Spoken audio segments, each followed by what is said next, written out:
Hey. Hey. Y'all want any wine? No? Okay.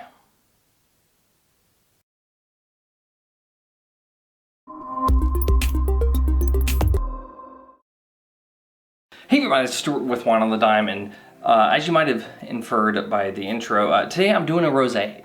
Alright, so today I'm reviewing the Sojourn 2020, yeah, you heard that right, 2020, Rosé of Pinot Noir. It is from the Sonoma coast, it's 14.1% alcohol by volume, and it suggests retail for this is $35, so if you do end up getting it, it is a little bit of a splurge alert for my channel, but they were kind enough to send it to me so I can try it out. All right, so let's go ahead and take a look at the color. Normal cork, no screw top.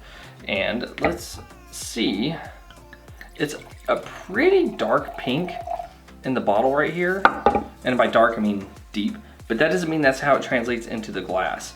But moving into the glass, I'm gonna say you're medium pink. No artifacts, no cloudiness. All right, before I clown around too much and spill this, let's put that cork back in and then get to the nose. Ooh, so first thing, strawberry, a little bit of bubblegum, touch of like candied raspberry. There is a little bit of a peach, but is it a blossom or is it like a kind of a juicy fruit? It's like just regular peach fruit. Like is it, if you were to kind of smell a freshly chewed on peach, not like someone like chew on, spat it out, but like you take a bite and then you smell the remainder of the peach in your hand type of thing. That's what you get with this. The other thing that it has is a little bit of like a red apple note, and also it has a tiny hint of lime, which I think was giving me a weird issue with the peach because I was smelling them both at the same time. I kind of thought it was more like a really juicy like peach juice. But then as I was kind of pulling them away, it was just more of kind of a standard peach note with more of like a lime juice hint to it. I don't know if any of that made sense to you, but if you're still here, thank you very much. Let's get to the taste.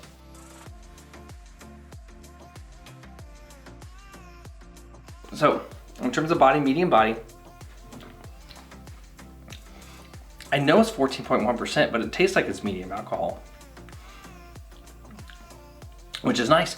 And then you're going into this nice sort of medium plus acid, no noticeable tannin, but that fruit intensity is actually like medium plus on the fruit intensity, at least on the palate. On the nose, medium on the nose. It has this really kind of zinginess to it. And the interesting thing is the flavors kind of weave their intensity, but they're there the whole time. So you kind of start off with this kind of like the citrusy note, like that lime, and then it kind of moves into this like tangy strawberry, and then sort of that raspberry with the peach, and then it ends with a little bit of that bubblegum note, but they all kind of even out across because you end up getting it all throughout the whole experience. There are just things that are a little bit stronger than others depending on if it's the approach, if it's the mid palate, or if it's the finish. I like the fact they're all there because I've had some really spiky wines where you'll taste one thing here and then another thing here, and they kind of feel like they're a little bit disjointed. This feels like it's put together. It just kind of shines on your palate whenever it kind of feels like doing so. But how does it end up rating on my channel? Well, let's get to the blick. From a balance standpoint, I think you're in balance. No complaints. Length, medium finish, half a point. Intensity, medium on the nose, medium plus on the palate, so half a point. And in terms of complexity, I'm gonna go ahead and give you half a point. I do know that this was a wine that was done in steel tank, so I'm not expecting any barrel notes. I'm not expecting the aging because it's a 2020. I did get a nice breadth of fruit on the palate with a little bit of that florality. It's like a little bit of a cherry blossom here that I forgot to mention whenever I was doing the nose and the taste. But the thing that I kind of wish it had was a little bit more of like a mallow note, and that would probably push you over into the full point on complexity for this kind of wine and with this preparation. But overall, it's not bad. In the end, that's 2.5 points. I'm gonna give you very good. I'm gonna go ahead and push you over.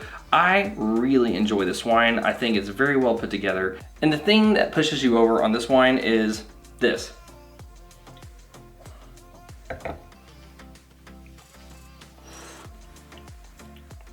The way all that stuff plays on your palate.